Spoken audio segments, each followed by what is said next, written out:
need support staff to clear the room. Stand up and walk. Now. Hello and welcome to The Watch. My name is Chris Ryan. I am an editor at TheRinger.com, and joining me on the other line, it's Andy Greenwald. Where'd you get that enthusiasm from, buddy? Do you like my Flyers sweatshirt? I'm wearing a really cool Flyers crew neck for no reason whatsoever. Chris, you look like a big, beautiful Zamboni right now. I love it. Andy, what's going on, man? So today, it's Wednesday when we're recording. The episode will go up on Thursday, and Andy and I are caught a little bit in between shows and elections. So what we thought we would do is see if we could do a little bit of a mailbag today. So we got a bunch of different topics, including a little bit of a sneak preview for what's coming on TV for the rest of 2020, some questions about me and Andy personally, some stuff about streaming networks. So a lot of fun stuff. We'll get into it right after this. This episode is brought to you by Anytime Fitness. We may talk a whole lot about sports, but when it comes to keeping fit ourselves, there's definitely room for improvement. I hit this point early July. I was just like, I am not in good enough shape. I started trying to walk at least 15,000 steps a day, or hiking, or just anything to keep my legs moving. Now it's the end of 2023. I feel great. I had a physical 3 weeks ago, and the guy was like, "You're doing great. You're doing better than you were 3 years ago." I felt great. Whatever your goals are, progress is possible thanks to Anytime Fitness. Get a personalized plan and support from an expert coach anytime, anywhere. Visit anytimefitness.com to try Anytime Fitness for free. Start to train for your life. Terms, conditions, and restrictions apply. See website for details. This episode is brought to you by State Farm. From your morning podcast to your afternoon playlist, State Farm knows you personalize your entire day. And that's why State Farm helps you personalize your insurance with the State Farm Personal Price Plan. It offers coverage options that help protect what you care about most at an affordable price just for you. Like a good neighbor, State Farm is there. Prices vary by state. Options selected by customer. Availability and eligibility may vary.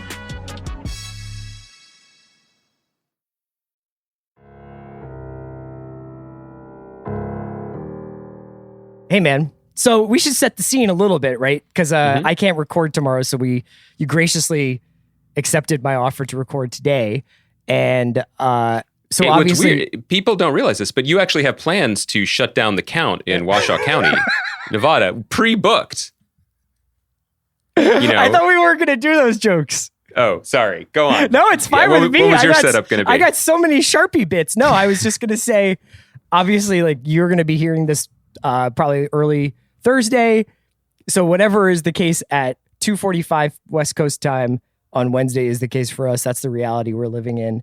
I don't think it's a secret how Andy and I feel about the political state of this country. So we don't have to delve too far into it, but I am curious how you're doing. Well, I think the best bellwether for me personally is, as it has been for much of these last 4 years, which is the sugarfish on Sunset and Gower in Hollywood, California. And what I'll say about it is, thank God they had the plywood out, before the election. Oh, yeah. They were feeling defensive, I guess. They were feeling nervous. And today, Wednesday, I'm happy to report that while the majority of the plywood remains, there's a little daylight peeking through. So they've opened the vestibule. Do you think the thinking there is just like, if depending on who wins the election, it's just like everybody's going to go smash windows for Toro? No, I think that everybody, regardless of what side you're on, wants a little trust me light for lunch. You know what I mean? Right. You get a very you get a niche scallop joke, roll. My guy. Sorry. Your audience, though. You know your audience. I am just like the Democratic Party, a big tent that appeals to everyone. JK, just people who go to Sugarfish. What I was going for was just that there was some daylight peeking in. And I feel that way myself. Good. I would say that, this has been a pretty harrowing 24 hours in terms of just like my central nervous system. I won't comment on, I just think that like watching this yesterday on the election night, and I have not really been imbibing in cable news very much over the last 4 years, I would say. Like sometimes when I'm home at my mom's house. Ever since MSNBC silenced the Ed Show. That's right. You were That's out. right. But speaking of which, I watched a little MSNBC last night, and I was telling Kaya before we started recording, like as soon as they started with the counts and the predictions and stuff last night, I completely could not understand a fucking word coming out of Steve Konraki's mouth. Like, I was just like, Yeah. is this what it's going to be like for the next 24 hours? Because my brain is getting absolutely scrambled. Look, I mean, I have a lot of feelings, some of which I'm not fully in touch with, and some of which I choose to share with the other bespectacled professional in my life, the one that I pay, as opposed to you. And I think where I get paid for the privilege of talking to you. But I think that what I want to say is we have too much information and too much ability to express it at our fingertips, which isn't to say I'm calling for a total and complete shutdown of speech or the secret code that allows Twitter to exist that Jack is passionate about defending. I don't mean that.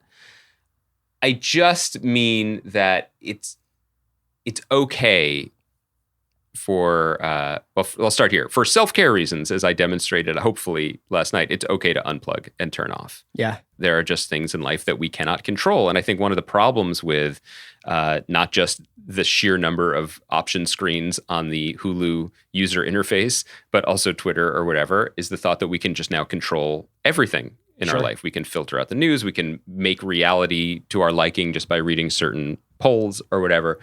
Okay to unplug because you can't control it at a certain point. You've done your phone banking, you've cast your vote, whatever, unplug. Finish the Queen's Gambit, which is what happened in my household. Touch and go for a minute due to your boy's sudden onset inability to breathe oxygen that happened every so often for no reason. Oh my God. But I can't believe you did that. I can't believe cool. you watched Queen's Gambit on election night. I'm a good hang. I will say that some of the final chess matches were probably a little more harrowing than they would have been in a normal viewing circumstance. We're going to talk about Queen's Gambit on Monday, by the way, the rest of the season.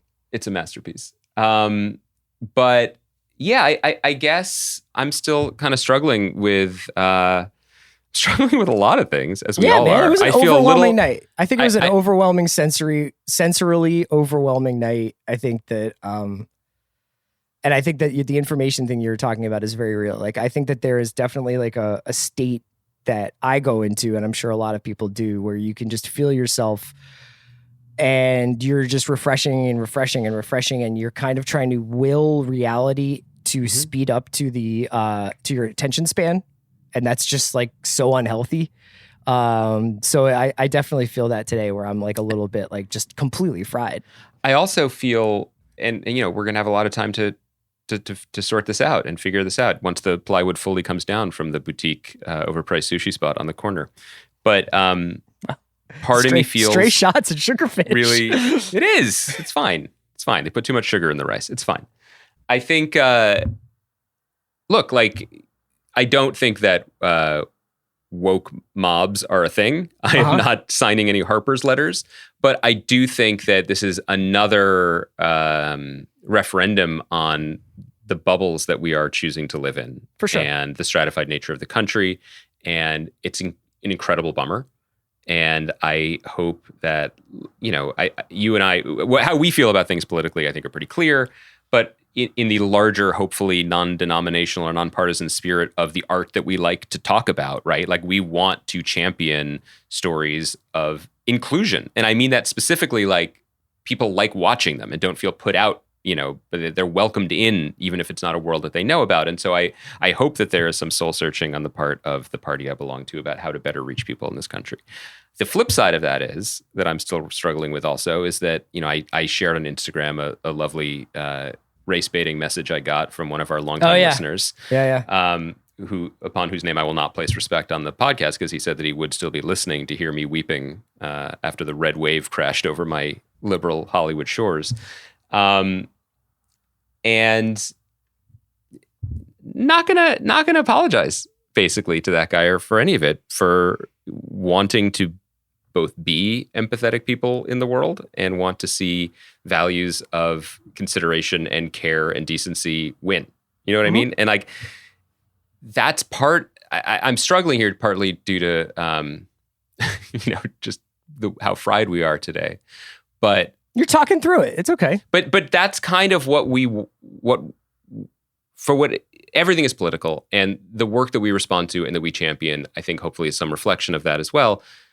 We want these stories in the world, and they matter. You know what I mean? And like, you can't, just because I retweet like a get out the vote thing that Dan Pfeiffer put out, that's connected to why we truly love shows that we love, whether it's Watchmen or I May Destroy You or whatever, right? Yeah. There is a unified theory of what we are trying to put out into the world. And I don't believe, regardless of the ultimate outcome, which I still think is trending broadly positive for our side as of whatever today is, Wednesday. It's Wednesday. That's not done. Mm-hmm. That's not done, right? Yeah. The work continues, right? I mean, I don't know if it's great work. I don't know. Yeah, I don't know. Work continues. I just fundamentally, I'm going to keep trying to think about this and hopefully express it better. But what you're talking about in terms of the way information was coming at us, not just last night, but over the last few days and weeks, how we choose to engage with it, what it does for us, what service it's providing vis-a-vis like actual reality. Mm-hmm. There's something going on. I think a lot here. of that is heightened by also the situation with COVID and quarantine. Sure. And the fact that, I think that in any normal circumstances, I would have been back and forth to Philadelphia multiple times this year to see my mother. Like, I think I would have been around the country a lot more, that not like on a whistle stop tour to like knock on doors necessarily, but I think I would have seen more of the country of this year. I mean, like I canceled a lot of trips. On each visit to Philadelphia, how many ballots would you have knocked out? Well, personally? I mean, I come from the Frank Rizzo school, baby. That's right. I just think, we'll move on to it. I just mean, there's something broken in our everything, and that's not our bailiwick to figure it out. I think it's Bakari Sellers, I hope, because I like him and I trust him. But I do want to consider as we move forward, like what's going on with the shows that are being put in front of us, how we process them, et cetera, because there's something, it's all of a piece. And I haven't figured out what it means yet, but it's something to be watching. So let's get into our mailbag, because this kind of dovetails nicely with what you're talking about. We got a couple of questions. One from Kristen. I'm just burning through these. Kristen Caswell, and then a follow-up from a guy named Jack. Kristen said, has there been any show that you've name-checked more than Borgen that you said is excellent and worth watching that you won't commit an entire podcast to discussing, or are you just trying to build the setup to the fourth season release because Borgen is coming back? A podcast about semi-functional government would be welcome. Thank you, Kristen. And Jack said, I would love to hear a more extensive Chris and Andy discussion about Borgen. I crack up every time someone says spin doctor on the show. I do too. I also crack up every time someone says Statsminister. Like, just a note, I don't speak a lot of Danish. Yeah. I'm learning quickly, I have that around the house, though, when my wife and I were making a curry the other night, and she would be like, hand me the cumin, and I would give it to her, and she'd be like, tak.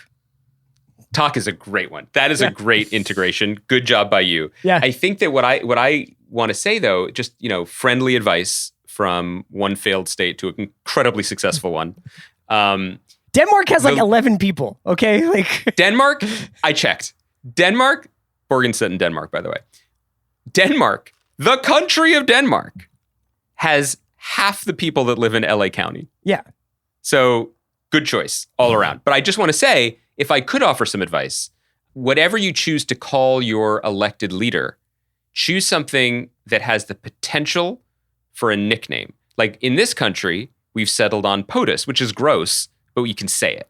You know what I mean? And if in English-speaking countries... Does anybody countries, actually say POTUS, or just people some people who follow do, Maggie or they say like the Prez or whatever. Gotcha, yeah. In the UK, they say the PM, the Prime Minister. Yeah. But judging from Borgen, for my intense watching of 5 of episodes thus far, every time you say States Minister, you have to fully commit and say States Minister. And that just feels like we're losing time here. Okay, that's my rant. Now let's get into the show and how we want to talk. So we're actually we'll do a Borgen episode, or at least a Borgen episode. Obviously, I started watching this a few weeks ago. Andy's also getting into it. And, it's actually been, despite the fact that it is A, scandal-ridden, and B, very political, it's almost quaint watching Borgen, because it just feels like a little bit more of like a relatable, traditional political drama. Not even close. I mean, like, I would say that like certain episodes are based on things that wouldn't even make it off the whiteboard in like House of Cards. Like, these are very sort of straightforward, like, oh, this person wants this, but I don't agree with them on this other topic. So perhaps I will hold it over their head to get them to agree with me about something else. And then like, that's an episode. And then in the meantime, like, yes, there are spin doctors and Nokia cell phone calls. I mean, the other thing about it, it's quaint. I mean, the first season is already 8 or 9 years old, and the reason we're talking about it, I think we're really late, because I know the blogs. A lot of the blogs hit it like 5 years ago or discovered it. It hit Netflix. So we will do a bigger episode on the first season in the next week or two. So get familiar. It's really worth it. It is a really great show for a lot of the conversation we've been having, in that it is just a very engaging, serialized drama. It is not, doesn't get too high. It never gets too low. It's not particularly funny, although sometimes it is. It's very engaging and it's character driven. And I think that the appeal, particularly at this moment for a lot of people, it's not just that the scandals are, I mean, they wouldn't even make it off the whiteboard in the old executive office building, which has been turned into a campaign wing of the Republican Party. It's that Hatch Act. It's that it's that to see how difficult compromise is, even in a country that is founded on the necessity of it. You know what I mean? Like, because that kind of government, you have to have coalitions that are constantly shifting, and you can't just say things like, you can't just say douchey things like elections have consequences. Yeah, and just watching the ideals of someone like Brigitte get compromised in her day-to-day interactions with the political spectrum of this country that she finds herself running is just really fascinating. It goes along also with something that we were saying about Queen's Gambit, about the characters just being recognizable human being adults and not and having nuance and having, oh, well, this guy seems like a slick, fast-talking operator, but he also seems to have something else going on, and not all of his behavior is completely predictable by some kind of confined character sketch. You know, like the character of Casper, what's the actor's name? Because he wound up obviously playing Euron Greyjoy. And he's Euron Greyjoy. Yeah. In any case, he's basically he's the version of Josh Pacey Jackson that you get at IKEA. Right, and he is obviously this character who, at least in the initial episodes of the show, is dragging Brigitte out of her, kind of like trying to basically get her to play the Game of Thrones. I think everybody gets it. He's the bad boy of Danish politics. That's right. He's kind of the Ben Sass. No, Ben Sass is the good boy. That's Come right. on. He carries a copy of the Bill of Rights around in his pocket. I think that I'm really looking forward to talking about it with you more in depth. I hope people catch up on it. Two things just to look out for as you tune into Borgen and check it out. Thing number one, just it's on Netflix, by the way. It's on Netflix. I think people probably will predict this, but Chris and I expect, although we haven't actually said this to each other yet, I expect we are going to have a lot to say about Brigitte's husband. Guys, it's a smoke show. First of all, total smoke show. But second, I'm thinking, obviously this week is causing us, for good and bad reasons, to reconsider a lot of things about their life. And I'm starting to think that being the guy who, when your busy wife gets home, just looks up contentedly with a little bit of tinge of exhaustion in his eyes from his laptop screen, but with a sipped glass of red already poured. That might be what I want.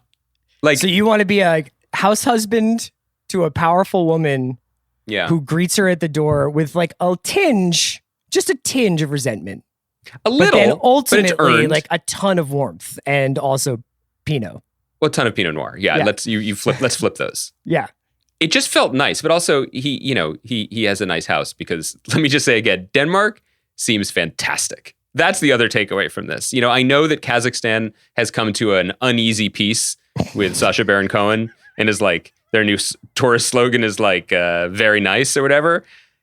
I would say that it was a less uphill climb for the nation of Denmark to be like, please enjoy our export Borgen. Dude, as we're saying this, like Rudy Giuliani is like outside of like some building in Philly being like, do you take us for fools? And it's like, this dude just got fucking jerked around by Borat in 2020. Yeah, and we should continue to take him seriously. Last thing, because someone let me know about this on Twitter and a website I used to go to, Sayonara. And remember when we first mentioned Borgen, I asked, because people know that on this podcast, I asked the tough questions. What do people call Danishes in Denmark? Oh yeah, pastries. Because there's a lot of pastries, especially in the first few episodes. That's not true. One of our great listenership in Denmark, said that, do you know what they're called? And I'm not going to attempt to say it in the original Danish, but pastries are called Vienna bread. It's bread from Vienna. Interesting. chicken or egg thing here. Why will no country take credit for sweet breads? Why is everyone always trying to fob it off on someone else? Oh, what do they call it in? Yeah. What do they call it in Austria? I think we're uncovering something here. I think You and this I goes are all onto the way to the something. top. You and I are onto something. Maybe this should Okay. be our slow burn.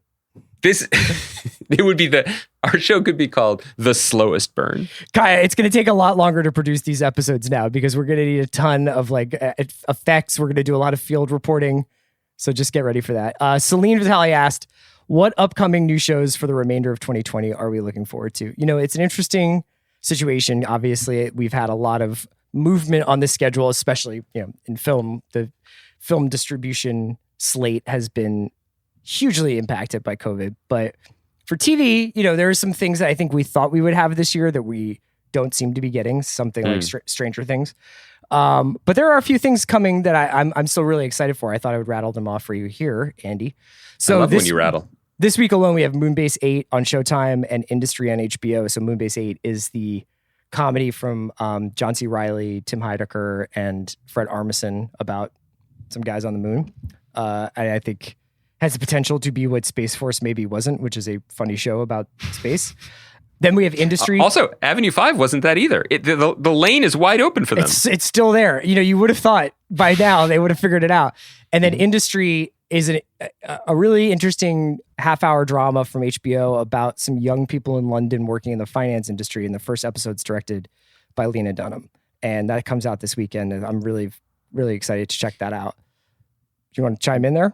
Do they also get into bare knuckle fights in pubs where they jam ashtrays into people's mouths? No, they is it like don't. Gangs I think of they London just in they any do a lot of appreciable drugs way? and fall in and out of love with one another. What a dazzling panorama Of London life. a city we probably will not visit again until much later in the decade that we have been getting this year. Other shows coming out. Truly though, from the young people in business doing drugs in bars to the young people in the arts doing drugs in bars of I May Destroy You, to the grizzled criminals doing drugs and fighting in bars of Gangs of London. Speaking of which, a couple more British Yeah. products here. The Crown is coming on Netflix, and it's extraordinary. I'll just say that. And this season is the Diana Margaret Thatcher season, so it's just pretty breathtaking to watch. And Small Axe, which is not really, I think, a TV show per se, but a series of films that the director Steve McQueen has put together that's coming out on Amazon that's about Black life in England over the course of several decades. And Fennessy, I know, has been talking about it and is just like over the moon about it. And that looks really, really exciting. A couple other things, A Teacher on FX, The Stand on CBS All Access, I'm also looking forward to. And then, you know, I can tell this is going to happen. Like maybe I get back to Philadelphia for Christmas, possibly, you know, nuzzled up in my mom's house. And what am I going to watch? But Ken Burns' Hemingway documentary. How about that? That's on brand for you. Yeah. Is there anything out of that list or anything else that you're particularly looking forward to?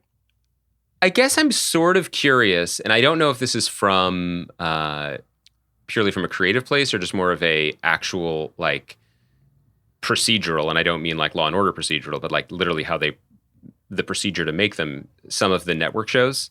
The one that is premiering very soon is Big Sky, which is from our boy David Kelly and based on mysteries by C.J. Box, who is on really high up on the list of authors who have a lot of mass market paperbacks that have been recommended to me by smart people, but I've never checked them out. Uh-huh. And my pal Brian Garrity is in it, as are a bunch of other interesting actors. Long time subject of interest for the watch. I don't know if you've ever actually gone further than that, but Ryan Phillippe. Oh yeah, big, for sure. Big Philly sports fan. He likes Sure. your sweatshirt. He's in the show. So, you know, I guess I don't remain optimistic about the broadcast network's ability to draw us in the way that these other channels have with their Sure. dramatic storytelling. But this one has a lot of stuff going for it. A lot that of seems talent involved. Yeah. And I'm just kind of interested because this was a show that was all set to go in Albuquerque, my sometimes hometown. Your adopted hometown. Yeah. And then quick pivoted to Vancouver and has been operating up under strict code protocols, et cetera. And so that aspect of it is also interesting to me. Yeah, we're starting to get the first few batches of shows that were produced partially in COVID, like Flight Attendant on HBO Max, I think was the first show back at work. So those are, be interesting to see how those are affected. I think Andy and I both were kind of like wondering if Mandalorian would have been affected in terms of how it looks, but I don't think it's really that different. No, but the other thing that hasn't really filtered into our conversations, and it probably shouldn't because this isn't in the end product, but I was listening to, this is the part of the podcast where we talk about the Mark Maron podcast, the only other one we both listen to, I guess. There's a question here. Oh, good. Well, I was just going to say, David Cross was on with him this week, and one of the funniest things about it is that they both recently played famed music executive Jerry Wexler in competing Aretha Franklin projects. Like, clearly the mandate was out, like, get me a Jewish comedian in his 50s, and they both played the same part, which is amazing. But Maron's thing, which I've heard informally from other actors, is, yeah, it's good to get back to work, but if you don't have to, is it fun? Like, fun isn't your reason. I mean, coal miners aren't like, oh, this is fun. You know what I mean? Like, there's a reason to do your work it can be separate and apart from fun. But David Cross was speaking about his return to a set that had started pre-COVID and some of the things that people are living with. In one of the ones that he mentioned was that there are now groupings and zones basically for set life. And if you are in group A, you and the other actor in your scene maybe, or the DP, you are limited not just to where you are when you're on set, but when you're off of it as well. And you can only hang out with those people. Yes, in certain areas. And one of the you visited me in Briar Patch, and like one of the best things about it was when Kim wasn't in a scene, Kim was sitting at Video Village with us and we were talking, or if Rosario was hanging out or let's also be clear, one of the best things about it was just like constant and open access to snacks. And the snacks, and you meet up at the snacks, and I keep mentioning actors, but obviously, like, our costumers were there, and we were chatting and catching up, and it is one of the reasons why people love this work on all levels, is because you are socializing as part of one big family, and the loss of that isn't going to show up necessarily in the final product, but it's a bummer. It might. I mean, when you talk about chemistry, when you talk about the electricity and the energy that is shared between people when they're performing together, I mean, that stuff is going to get affected. Another question here from Guy Savory. He asks, what is a piece of pop culture that you wish the other host loved as much as you do? Is Guy Savory related to former Phillies first round draft bust Joe Savory? I've never heard of that person. That just shows you, like, when you were into sports, man, you did the work, and don't let anybody tell you otherwise. Okay, thanks.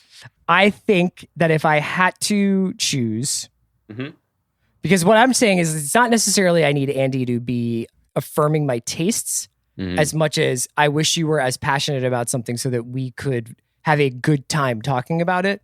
Right. And that would be True Detective, which I think you... Still, years on. Well, I'm not like hanging on to it. I have a feeling I know what you're going to pick. And I would just say, I love True Detective, obviously, but I would have loved to have talked with you more about it and it not to have felt like more of a chore for you, which I think was always the problem. Wow, that was always the problem. And now we're talking about it now on the mic. It's not a problem for me. I just mean, like, it wasn't like fun bad to you. It was bad. And it was good to me. So it's hard to make those two things meet. In some ways, for me, talking about that show was what it was like for Joe Savory to transition from being a pitcher to an infielder. You know what I mean? Like, you're still playing in the league, but it's not what you dreamed of doing. Sure. But he still made the league, as a position player. So shouts to him and to his relative for asking the question. I'm still awaiting your response to my call my agent / Aki Kaurismäki gauntlet that I threw down boldly recently, but I'll let it go. My wife and I almost started Call My Agent last night. Last night would have been a bold choice, but I respect it. We decided we didn't want to because we, quote, did not want to read while watching television. Amen. I get that.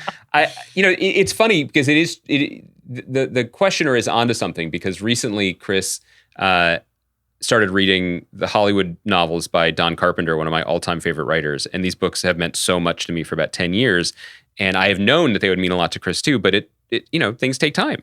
But the joy I feel when Chris loves them too, like that is, shouts to the podcast, our connect, I believe, in a very special way.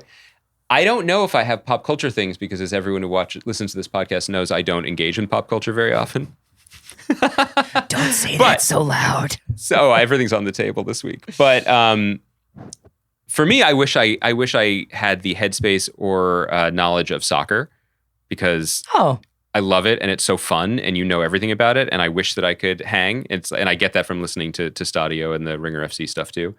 But for me, the thing I really wish we could talk about is that, and I think listeners know this as well, is that at the start of the pandemic, my guy Chris got a PlayStation.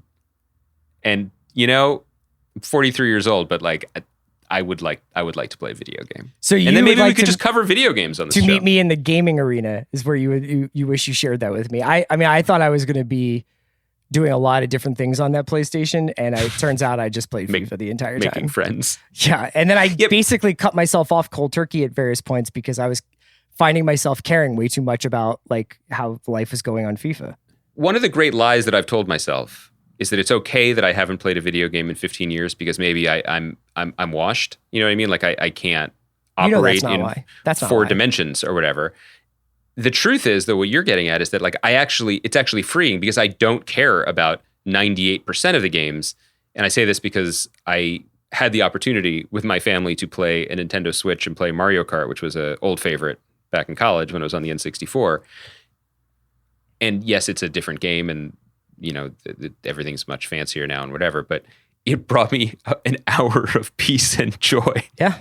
Yeah, man. It was great. I mean, it's wild. Like you can really escape into those things. So it's definitely like it's been helpful over the last couple of months. We're going to take a quick break, and when we come back, we'll keep going with the mailbag.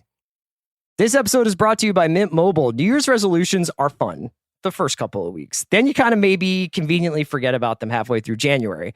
No shame. It happens to us all. But this year I have a foolproof plan, at least when it comes to saving money. Just switch to Mint Mobile and you're done. Goal accomplished, because for a limited time, their wireless plans are $15 a month when you buy a 3-month plan. The great thing about Mint Mobile is there's no jaw-dropping monthly bills or unexpected overages, and all plans come with unlimited talk and text. Get this new customer offer today at mintmobile.com/watch. Additional taxes, fees, and restrictions apply. See Mint Mobile for details. Kai, anything happen? Nope. All right, we're still getting our updates from Kaya Cronkite throughout this podcast, so we still haven't heard anything about this election, but we're going to keep going in the mailbag. Andy, a couple of questions here. Well, one I wanted to hit you with from Jonathan Dine, which is, what streaming strategy do you think works best from both a narrative quality perspective and from a cultural conversation perspective?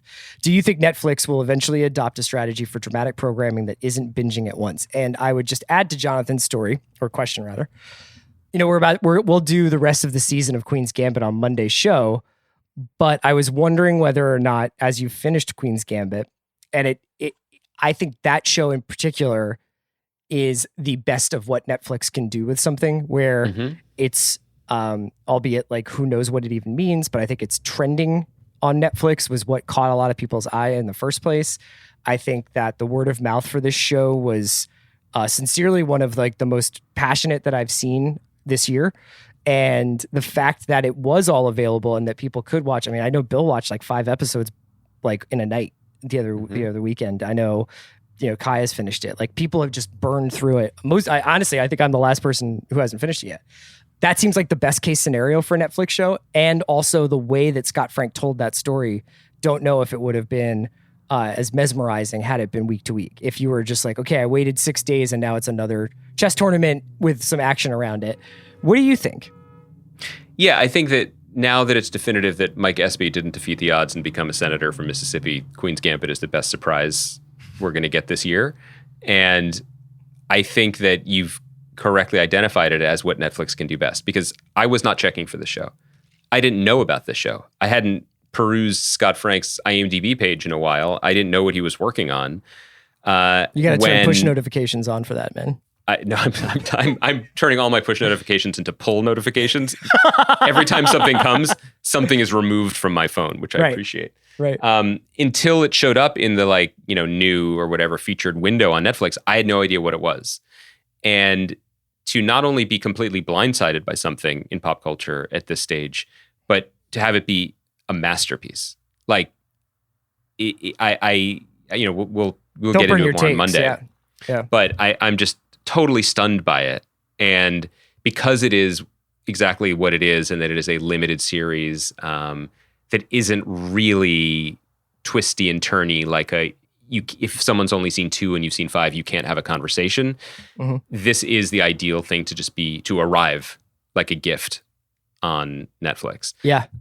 Otherwise, I guess I'm still kind of old fashioned. Like, I think that what Amazon did with The Boys season 2 felt really smart in that it was a little bit of both. They gave you 3 episodes at the start to satisfy people who have been waiting a year and who prefer to consume things that way. But then the rest of the season went week to week. That show, as we discussed when we were talking about it, is jam-packed. I mean, they're like 59 minutes long with tons of action, tons of character stuff, tons of development, short seasons. But you felt satisfied. But it also allowed not just us to talk about it week to week, but I think it allowed the show to permeate the culture to a level that it wouldn't have if it just appeared. If they just dropped it, all at once. So this seems like a hedgy kind of answer. I think it is. I think it's show specific, honestly, and I'm very into services like Amazon and Apple experimenting with. There's no one size fits all model for them. Yeah, I mean, I think that another example of the Boys thing is Ted Lasso. I think that shows. Slow build, and then you could see actually. I mean, I know I saw people on my timelines and it, anecdotally just being like, can't wait for another episode of Ted Lasso to drop later. I think there was an anticipation of those episodes, and I think people were, saving them, watching a bunch. But like that, the fact that kind of built up over the couple of months was much different than say something like the Ralph McElhenney comedy that came out on Apple that I think was just dropped all at once, if I remember correctly, and didn't. I think people loved it. I really loved that show. I think it was Raven's Quest. What was it called? Mythic Quest. Mythic Quest. Right. Sorry, I was struggling to remember. I believe that came out all at once, and I think that didn't. Obviously it's a different show with a much more obscure name and everything like that, but it didn't quite take off the way I feel like Ted Lasso did. Although I could be wrong. That was really, really smart. And I'm glad you brought it up because we don't talk about comedies as much. But I think that one thing that we haven't said before is exactly this idea that that sort of show works better when it becomes a part of people's lives. And we've seen that with Ted Lasso's obvious predecessors, things like The Office or Parks and Rec, the way people still consider them part of their lives now, many years on, even on the 9th, 10th, 11th viewing, where it's like they will put on that show for an hour in the evening to wind down or whatever. Dumping a season of something that you haven't heard about and then expecting it to filter into people's lives just eventually, I think, is counterintuitive. But it's interesting that the conversation about how best to dole out programming has generally been reserved to a conversation about serialized dramas. Yeah, right, rather than comedy. The next question we have along the same lines about streaming services, Matthew Smith and Christine Hansen both had questions. So Matthew was asking, which streaming services would you pay for out of pocket if you didn't have to watch them for work purposes, which I think is an interesting cue. Christine Hansen asked a much more elaborate question, which I liked, which is you can only have 3 streaming services. What is the ranking given these categories for evaluation? The current catalog, stuff that's coming, work in production, and user interface. And then she has a bonus about Apex Mountain that I'll explain in a second. So I think for Matthew, I would just say, off the top of my head without like doing a ton of personal research on this, I would say I would probably pay out of pocket for Netflix, Hulu. And I guess personally, I would probably, at this time of year, I'd be like, I guess I wish I had Disney so I could see Mandalorian and write stuff. But generally speaking, I can't tell whether or not I should include HBO Max in this category, but I think I will. So I'll say HBO Max. Well, first of all, Christine, whose pocket is this coming from? Right. Your boy over here, it's my pockets. Yeah, right. But nobody else's pockets. But maybe you wouldn't have as many of them if you didn't feel like you had to be up on stuff, right? True. Shouts to Bob Iger and ESPN's pockets for paying my cable bill back in the Greenwald days. Sure. I mean, it does Criterion count? Like, sure, I love the great. Sure it does. Okay, but I guess it would be hard to justify if there were only 3. But no, that's a really good point where it's like you don't need Criterion because we don't really talk about Criterion Channel movies a ton on this podcast. Yeah. But that would be something that if you're just like, look, I have like $100 a month to spend. Yeah, in terms of what gets the most burn in my house, it might end up being Netflix, Disney, due to children, by the way, they just discovered a show called Pup Patrol, or basically like dogs, real life dogs, but their voices are dubbed like Mr. Ed and they talk. And my younger daughter, that's different than Paw Patrol, right? That's a cartoon. Yes. That also gets a lot of play, but my younger daughter was watching the show like she had finally found the key to the lock that had perplexed her for all of her life. Like, that's how I feel about Gangs of London. Yeah. Nothing has made her feel more at one with the universe in a place of calm and understanding than seeing these dogs talk to each other. So that was a good investment. And then Criterion, just because I love it, but from a practical perspective, I also still pay for cable, so I get HBO. So sure. HBO Max, I was trying to get around it. Love cable. Love cable news. Hulu makes a strong play and is continuing to make a strong play to be in that conversation, just from the variety of stuff they had. As much as I like certain things on Amazon and I'm happy to find them there, they don't have the killer apps yet, right? Yeah, I would say also Amazon's UX is my least favorite. Like I just go 100%. To Amazon.com, or the Prime thing on Apple TV is fine, but it's a little bit confusing, and I find it still just like a little challenging to use. You know what the other thing is? I wonder if I'm wrong about this, but in the rare time when there's something like that's acquired that, oh, now we're into it, like Borgen, or like the way *Halt and Catch Fire* has been for many people, I don't know how many of those shows have been on Amazon. Like, I don't know if there are shows that I educated myself about or got into via Amazon. I know Mr. Robot did really well that way, and all its seasons are on there. So it has happened. I'm just saying I'm not sure if I've gone down that path. Speaking of Amazon, so I thought for Christine's question, I don't know if I would rank if I can only have three, because we sort of answered that, but I would say now. I'm sorry, it was Matthew who talked about my pockets. Apologies to Christine. Okay, yeah. So Christine said, she had this use this criteria as for valuation current catalog. For current catalog, I would probably say Hulu, just because it's the widest and you get that FX stuff. And I think that is probably the deepest. And it also has like a ton of historical TV relevance if you're interested in going back and watching some stuff from the 80s and 90s and 2000s.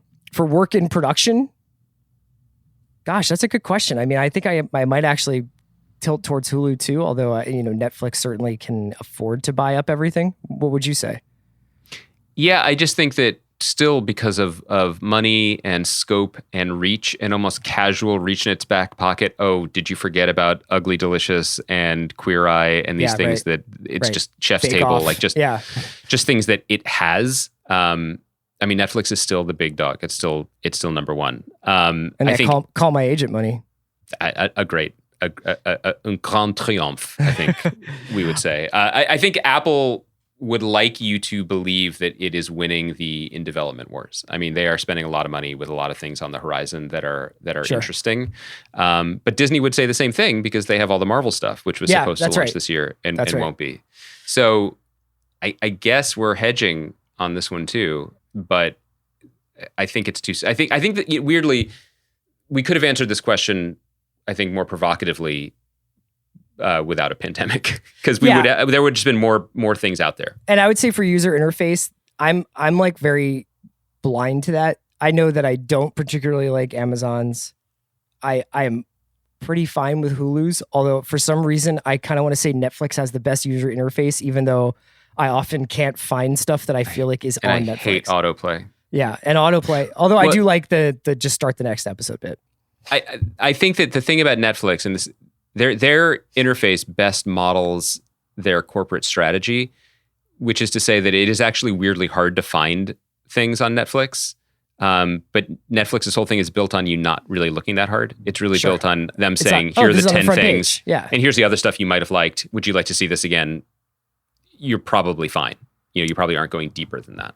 I wanted to also just throw, since we're talking about streaming services, Carlos Carmona asked a pretty cool question, which is, what are your thoughts on Amazon saying that you don't own digital versions of the movies and shows you buy? And then he makes a comment about, I guess I'll be buying the Three Colors trilogy on Blu-ray instead of digital. So Carlos is referring to a story that came out this week about a lawsuit that had been brought against Amazon in April by someone about it. Essentially, the gist of the lawsuit is the question of whether or not you own the movies or TV shows that you buy on Amazon, or whether, in fact, if you look at their user agreement, it seems to suggest that what you are doing is purchasing the right to stream these things indefinitely until unless there is a third party reason why you can't.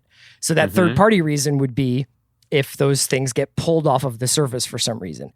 And, you know, we just saw recently, we did the rewatchables with Bill on Pump Up the Volume, and that had been basically impossible to find, and then wound up on Amazon a couple of weeks later, which was really cool. The reverse of that, I'm sure, happens, although they don't have like an example of it.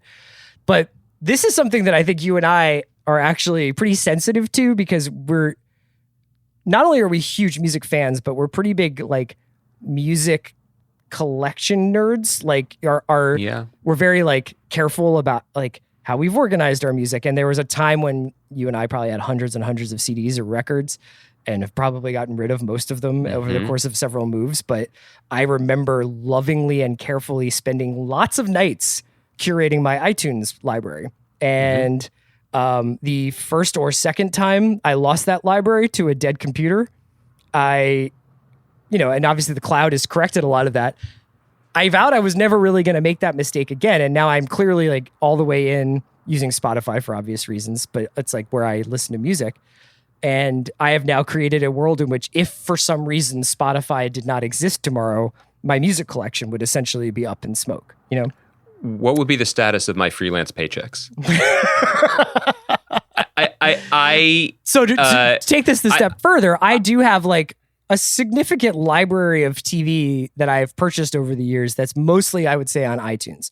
Although I watch a lot of movies using Amazon just because I find it pretty easy to go grab those on Watch Now, and I find the web version of Amazon really easy to use while I'm taking notes for something for rewatchable. So I tend to buy things on Amazon. But this lawsuit, which Amazon has, is fighting against, is basically like, look, you can watch this for as long as we have the rights to it, but when it's gone, we don't owe you a copy of this movie. I mean, I think that you're right to compare this to our early struggles with having things versus using iTunes or whatever, because I think that taught people a lot of lessons. You're right. First of all, I cared so much about my very heavy shelves full of CDs and actually regret selling most of them. I mean, I kept like a couple boxes of like my special favorites or whatever, things that I thought were rare. And there are many reasons why not having them has, I think, negatively affected my enjoyment of music. And one is the larger conversation we always come back to, which is just like, I used to be able to look on a wall of things and remember stuff. And now I have everything at my fingertips, but I don't remember what I was looking for or why. Right. But the other part of it is that if you entrusted Apple to sort of manage your own personal collection and you ripped stuff and you put it on iTunes, there was a moment a couple years ago where if the stuff that you ripped wasn't on the up and up, I still had Afghan Wigs live songs from Napster floating around on hard drives, man. They're gone. Like Apple has scrubbed that stuff from your ability to listen to it on the cloud or on mixtapes, which sucks. And so I think that the lesson here with all of this is, unless you are holding a copy of it, you don't own it. I mean, you can't count on it. Now, holding a copy of it obviously comes with its own, like, oh, it got scratched, or the tape broke, or vinyl got scratched, or whatever. Like, it's not like physical media is impervious to time. Nor is it, exactly. Nor is it all, I mean, you spend however much money we would spend on a DVD of the Royal Tenenbaums or whatever, like, even if we still lived in a physical media-based universe, eventually Criterion puts out a new version and maybe you want to upgrade it or it's a better quality or whatever. This is always in flux. Yeah. And also people's metrics about this stuff has changed. For as much as we talk about how nothing has value anymore because everyone expects to get it all for free or at least get it all streaming and pennies to the artist, I also think people's attitudes about, oh, I'll pay $3 to rent this tonight. And then I think that's changed too. Mm-hmm. I think people, maybe this is a small sample size of people with some disposable income, thanks again, Spotify, but are willing to like throw some shekels at something in a more casual way. It's not an either or. Yeah, so, I feel like I'm way closer to the way I was when I would go to the video store to rent something than I was during the wild days, candidly, of you can get anything on the internet if you just know where to look. Right. And it's a little bit more like, let's look at these services and see what they have to offer today, rather than I think I can go find this, like I can download the torrent of this movie somewhere. Also, people's The one time that I did that and I tried to get Kingdom of Crystal Skull and I got a Time Warner notification saying my internet had been temporarily suspended. Really fucking scared the living shit out of me. Do you want me to spoil Crystal Skull for you? I think I know how it ends. It sucks. There's my review. But yeah, I also think people's attitudes about ownership has changed along with their attitudes about what people pay for, right? Because to use that example again, like Friends or The Office, like you're always going to be able to watch those shows. Yeah. But you may not be able to watch it with your Netflix subscription anymore. You may need to go to your HBO Max subscription and choose whether that's worth it or whatever. So that becomes part of the conversation as well. So a couple of fun ones to end this one up because we've been going on for a little while here. So Jeff Girardi Chris, wanted to... Let's keep going. I don't want to think about anything other than this podcast right now. Jeff Girardi asked, what is the clips played at the beginning of every pod? This is pretty well known, but it's Edward Norton from Bourne Legacy. And then from the best Bourne movie? From what Andy thinks is the best Bourne movie. Josh Mendelson asks... That's not canon for our podcast? I think it is. Actually, let me go with Dana Kimpton here. Dana Kimpton asks, does Top Chef amateurs defeat the point, or will the Top Chef format and challenges combined with Gail Simmons' charm elevate it beyond other home cook challenge shows? So for people who don't know the root of the question, so Team Top Chef, Magical Elves, Bravo, all these people quarantined en masse in Portland and pulled off a season. Mm-hmm. And in addition to announcing that they did this season over the last few months, they also announced a new spin-off show that I think was filmed simultaneously called Top Chef Amateurs, going to be hosted by Gail Simmons, and I imagine with some of the same recurring characters, figures, chef testants, judges showing up. I don't have an answer other than to say, I'm curious. These people have earned our trust. The one in Portland is rumored to be a Champions, right? It's unclear. Well, let's talk about that for a second first before we get into amateurs.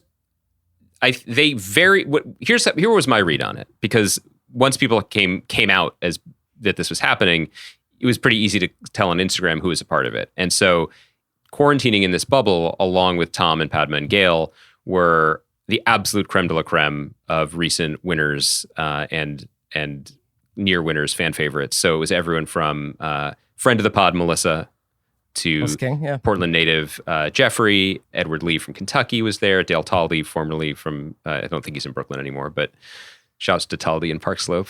A great spot that we used to go to. Anyway, a whole bunch of the very best, along with some prominent chefs from the Pacific Northwest, like Naomi Pomeroy, a beast, and Eduardo Jordan from Seattle. He's a bunch of restaurants there. So the assumption, I think, was that this was somehow another All-Star season. Yeah. I don't think that's true. I think what they did was, instead of having celebrities fly in to judge quickfires and to judge they just things, brought everybody in at once to do it.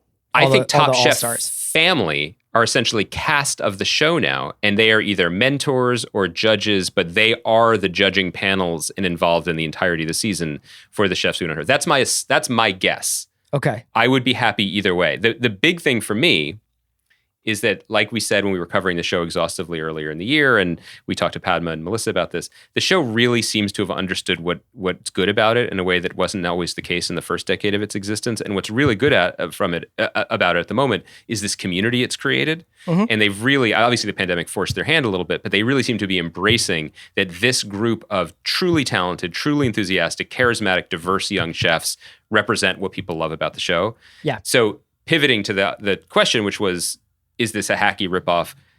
Maybe. I mean, nobody needed a Top Chef Desserts, and Masters was sort of redundant, but I'll still ride for it, even though Universal canceled it. Top Chef Junior was amazing, and I wish they'd bring it back. And it was amazing because of that sense of community and positivity that it permeates the real show. And so if they did it in concert with the same people, there's no reason why it shouldn't be at least interesting. My main thing is I think it's really admirable that they obviously pulled something off. We don't really quite know what it is yet. Yeah. But it's hard to comprehend Top Chef without the restaurant element of it. And I'm not sure how that's going to play a factor in the season. I mean, it's so much of what Top Chef does when it visits a city is celebrate that city's culinary traditions and culinary institutions and its upstart and outsider restaurants. And so I hope that I'm not in any way concerned trolling anything other than I really hope that restaurants are saved and that Top Chef, is able to keep doing this.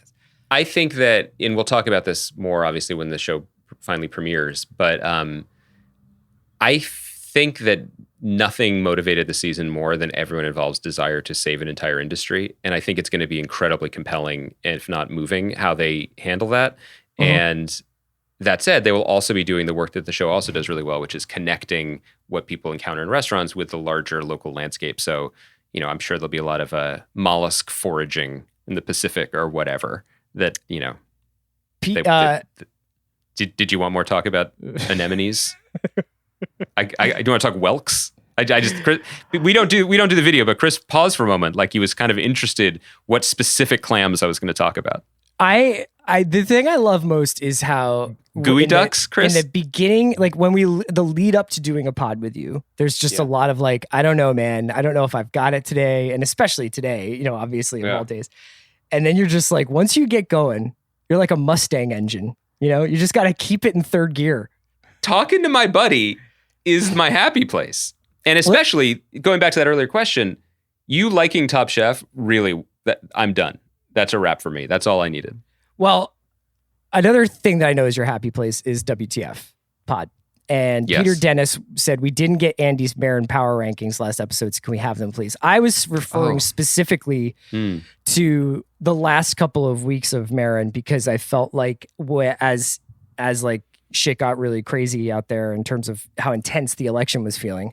I was really enjoying taking a long walk and just listening to McConaughey and Marin do their Statler and Waldorf thing, or I had like a absolutely revelatory experience listening to Patti Smith. I thought it was just fucking so good. Like so moving and mind-blowing and honestly, sadly, a description of a world that I don't know exists anymore, but the two of them kind of like mourning and eulogizing an experience in New York City and just in the, being an artist was like pretty powerful. And if anybody hasn't gotten a chance to listen to the Patti Smith episode, I highly recommend it. I mean, she is clearly like, it's her first Zoom interview, so she's like kind of tentative, but she's also obviously blown away that Marc Maron has been giving it this much thought and her work. And Maron is obviously just like, I can't believe I'm talking to Patti Smith, but is rolling with it and rocking out. So that McConaughey and Patti Smith were incredible. Did you have any other faves besides Curto? I wish I prepared more because going back a bunch of years, there are many. And I think I alluded to this recently, and I know I said it to Dave Chang when he was on our show, that my favorite genre of podcast is generally older men talking about therapy. And I say that kind of as a joke, but sincerely, I think Maron is at his best when he is talking to people. I mean, of course, this makes sense that he deeply admires or have meant something to him, but also when he is talking to people who have done the work, whatever that means. Sometimes when you're listening to Maron do interviews, the work in that case is sobriety, which is obviously very relevant to him, but other times it's therapy or unpacking your own family situation or giving a lot of thought to things. And in other cases, it's just like with Patti Smith, like being an artist, And so I generally really look out for those interviews. Like one of my all-time favorites is Springsteen, because obviously he worships Springsteen. And then you hear Springsteen talk about being an artist and being a human with the same kind of frailty that we all do. And it's really powerful to hear that in just a conversation. Patti Smith one floored me.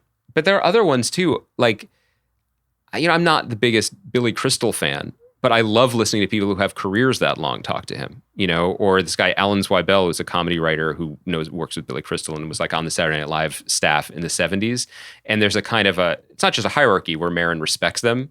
So it comes in not without his snarkiness, that I find really powerful. And you get to hear stories like Chris was alluding to from just different eras of show business that feel very, very long ago, but we still have these connections to them. And then sometimes you get interviews like this week with David Cross, where you hear them missing each other. Like they've known each other for 40 years.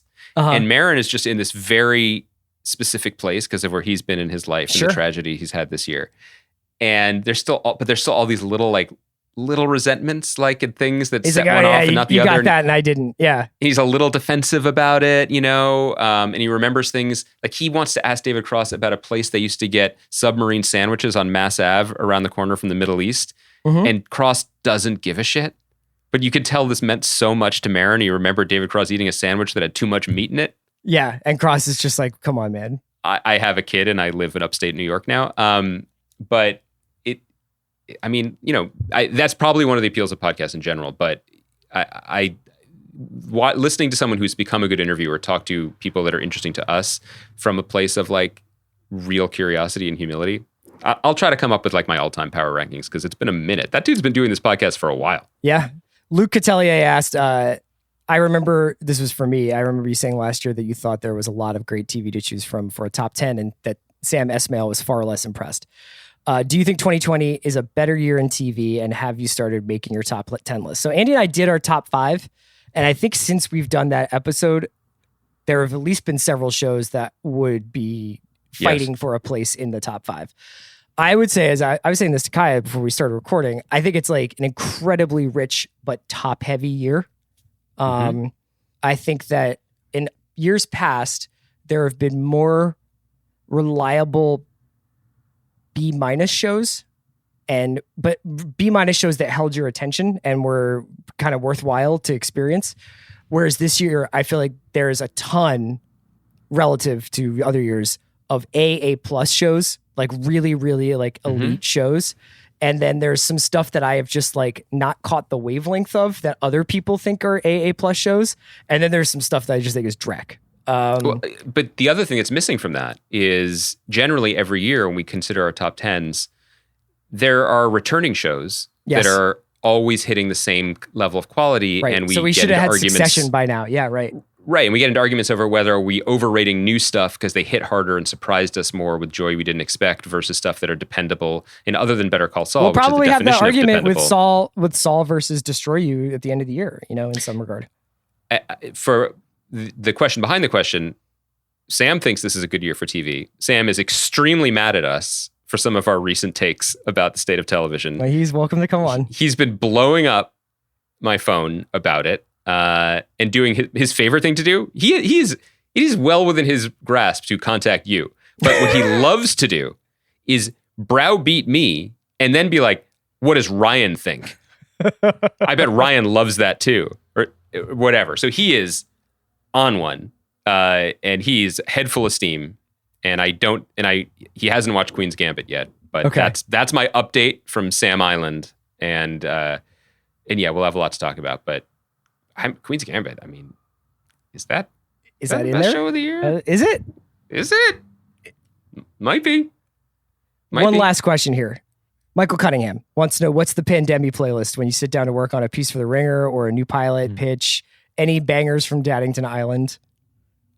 Well, I think listeners know that I've spent the majority of my creative energies this year making rap playlists that I've not shared with anyone yet, but I'll make them public.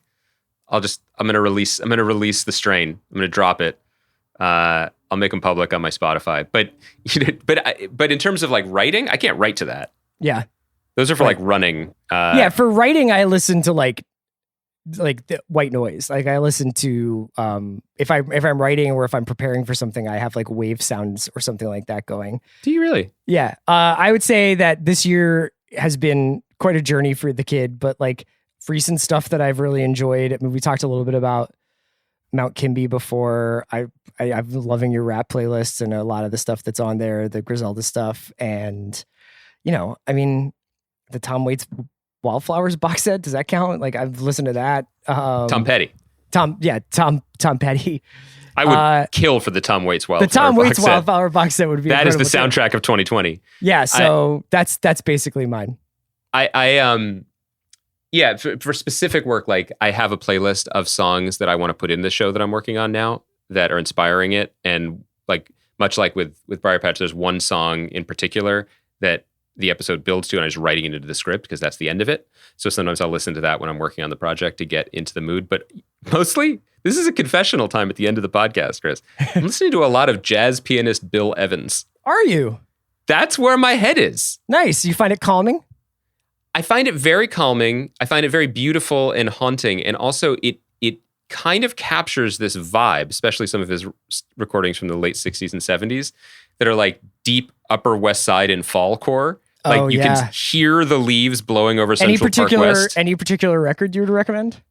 Yes, I strongly recommend You Must Believe in Spring by Bill Evans. Okay. I strongly recommend From Left to Right, which is him playing the Hammond organ, the electric piano, Nice. and also Portrait in Jazz.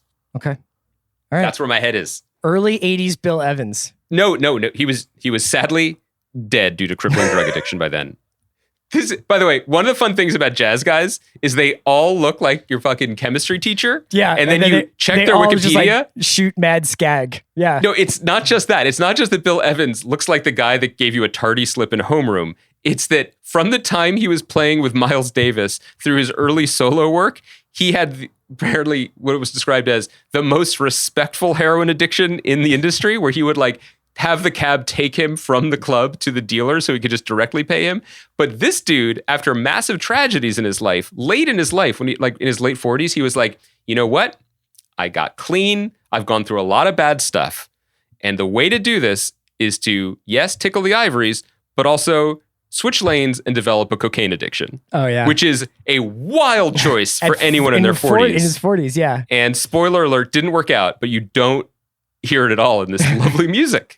So there you are. I could think of no better place to end than Bill Evans' crippling cocaine addiction in his midlife.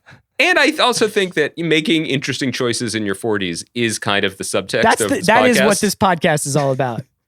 That's why Kaya finds it so compelling. Shout out to Kaya. She's been grinding on the Bakari show. So check out Bakari Sellers. Check out Higher Alerting, a bunch of other pods on the Ringer this week if you want to hear election stuff. The Press Box guys have been doing great work. So obviously that's shout out to everyone who voted. Shout out to everyone who volunteered, got out the vote, did everything you could. You did good work. It's not over. Yeah. Talk to you guys on Monday. Queen's Gambit. This podcast is over. That's for sure.